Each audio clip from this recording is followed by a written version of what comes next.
शेतकरी मित्रांनो, आपण आता पाहू शकता या व्हिडिओमध्ये आपल्याला जे समोर दिसतंय ते भात आहे. म्हणजे जे भात आपण कापून ठेवलं म्हणजे त्याला शेतकऱ्याच्या भाषेमध्ये त्याला आपण कापणी असे म्हणतो.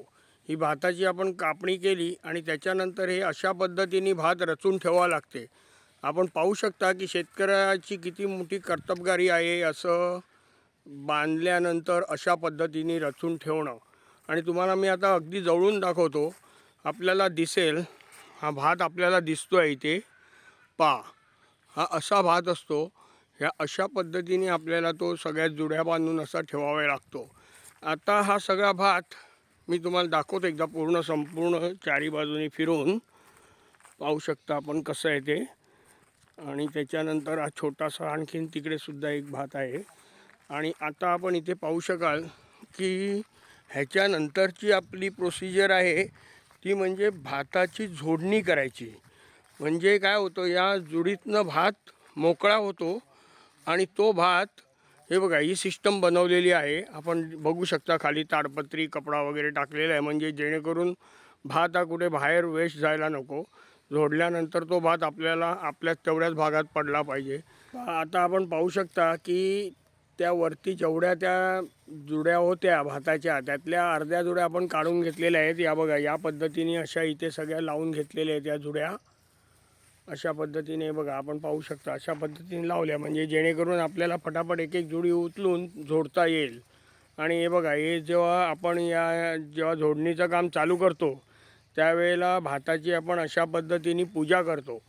कारण काय असतं माहिती आहे, भात हे आपल्या म्हणजे संपूर्ण कुटुंबासाठी एक पोटाचं मोठं साधनच आहे. त्यामुळे एक गणपती बाप्पाला आपण प्रार्थना करतो की बाबा हे जे भात आहे ते आम्हाला व्यवस्थित चांगलं मिळवून दे व ह्याच्यावर आमचा कुटुंबांचा वर्षाचा संपूर्ण पोटाचं आधार संपूर्ण व्यवस्थित चालून दे, यासाठी पहिला पूजा करावी लागते.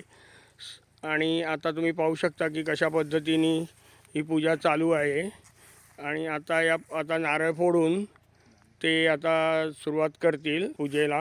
हे बघा गणपती बाप्पा मोरया मोरया, शाबास मोरया बाप्पा. अशा पद्धतीने पूजा करून आता आपण भाताच्या जोडणीला सुरुवात करणार आहोत.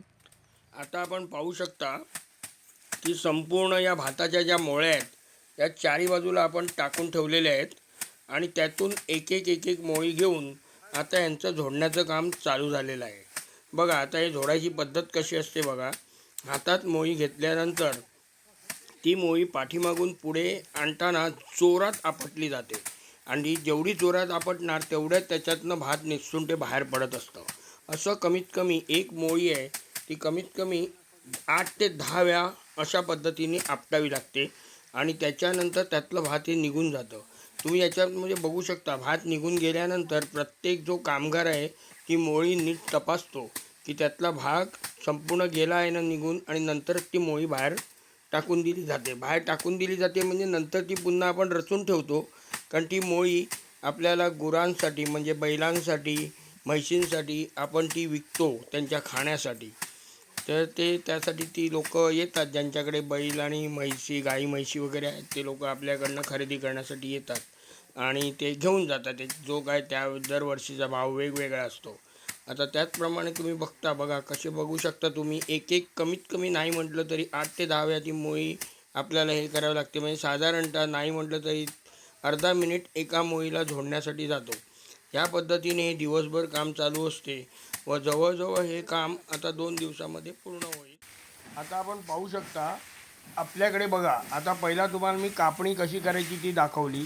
त्याच्यानंतर कापणी झाल्यानंतर भात कसा रचून ठेवायचा ते दाखवलं. भात रचून झाल्यानंतर झोडणी करण्यासाठी त्या सगळ्या आपल्या ज्या मोळ्या असतात त्या कशा काढायच्या, कशा चारी बाजूला पसरून ठेवायच्या आणि त्याच्यानंतर एक मोळी घेऊन त्याची झोडणी चालू करायची. झोडणीचा सुद्धा व्हिडिओ तुम्हाला मी दाखवला. आता त्याच्या पुढे म्हणजे काय असतं, संपूर्ण भात आपला आता झोडणी करून झालेला असतो आणि तो झालेला भात नंतर त्याच्यामध्ये कचरा आणि माती भरपूर असते. तर ती कशी साफ करायची त्यासाठी हा व्हिडिओ आपण बघतो आहे. बघा आपण बघू शकता याच्यामध्ये की ही एक एक बघा, ही बाई आहे ती आता त्या मोठ्या घमेल्यामध्ये, त्याला घमेल असं म्हणतात, तिच्या हातामध्ये जे आहे त्याला घमेलं म्हणतात, त्यातून ती भात घेते आणि ती भात त्या राशीवर अशी टाकत जाते आणि ती राशीवर जशी टाकत जाते तशी हे दोघंजणं हातात सुपडं घेऊन जोरदार ते लोक ह्याच्यावर हाताने जोरदार पद्धतीने असा फिरवत असतात की जेणेकरून तो कचरा आणि माती सगळी निघून जावी. अशा पद्धतीने सगळं चाललेलं असतं. आणि हे झाल्यानंतर त्याच्यानंतर त्यातून जो भात आपल्याला मिळतो तो भात आपण नंतर गोणीमध्ये भरतो आणि एका विशिष्ट ठिकाणी ठेवतो. ती ठेवण्याची प्रक्रियासुद्धा मी तुम्हाला दाखवतो आहे आणि त्याच्यात तुम्ही बघू शकता एक एक गोण आपण तिथे ठेवत असतो आणि अशाच पद्धतीने सगळं रचून नंतर शेवटी आपण ह्या गोणी आपण धान्याच्या गिरणीमध्ये पाठवतो आणि त्यातून आपल्याला एक उत्तम प्रकारचा चांगला कोलम तांदूळ मिळतो. हा जर व्हिडिओ तुम्हाला आवडला असेल तर या व्हिडिओला लाईक करा, शेअर करा आणि सबस्क्राईब करायला विसरू नका. नमस्कार. जय महाराष्ट्र.